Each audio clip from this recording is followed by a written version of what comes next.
সকলকে শুভেচ্ছা। আজ আমি রান্না করব গরুর পায়ের নেহেরি।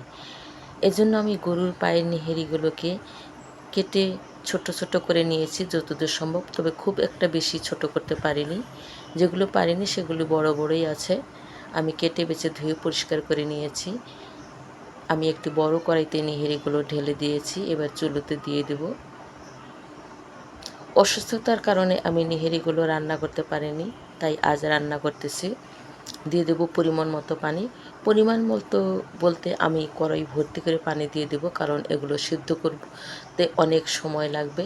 আমি চুলোতেই সিদ্ধ করব, কারণ আমি প্রেসারে দিব না।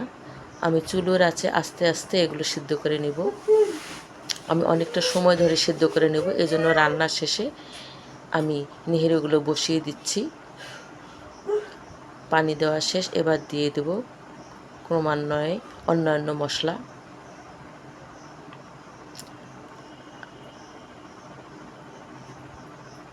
আমি প্রথমে দিয়ে দিচ্ছি হলুদ গুঁড়ো 1 চামচ,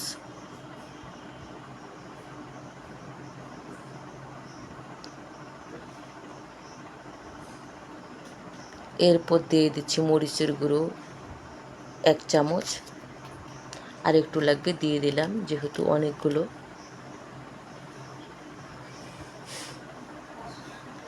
এবার দিয়ে দিলাম ধনে গুঁড়ো 1 চামচ,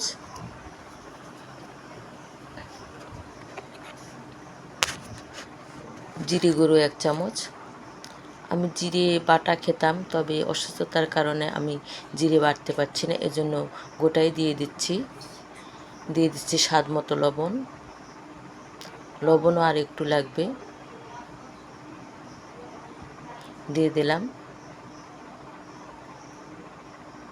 এরপর দিয়ে দিচ্ছি আদা বাটা 1 চামচ,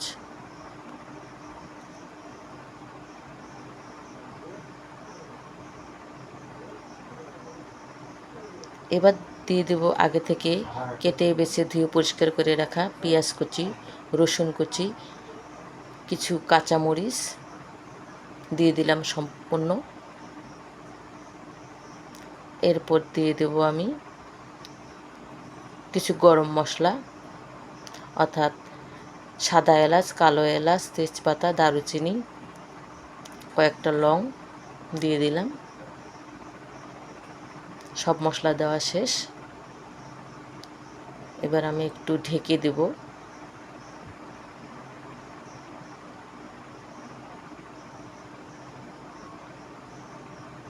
তার আগে একটু নেড়ে দেওয়া দরকার। আমি ভাজা কাটা দিয়ে একটু নেড়ে চেড়ে দেব। বলক উঠে এসেছে। নেহেরি খেতে অনেক ভালো লাগে। আমি এভাবেই নেহেরি রান্না করি, আমি প্রেসার কুকারে দিই না। নেহেরির ঝোলটা অনেক শুকিয়ে এসেছে, অনেকটা খাওয়ার মতো। আর একটু ঝোল শুকিয়ে এলে আমি নেহেরিটা নামিয়ে নেব।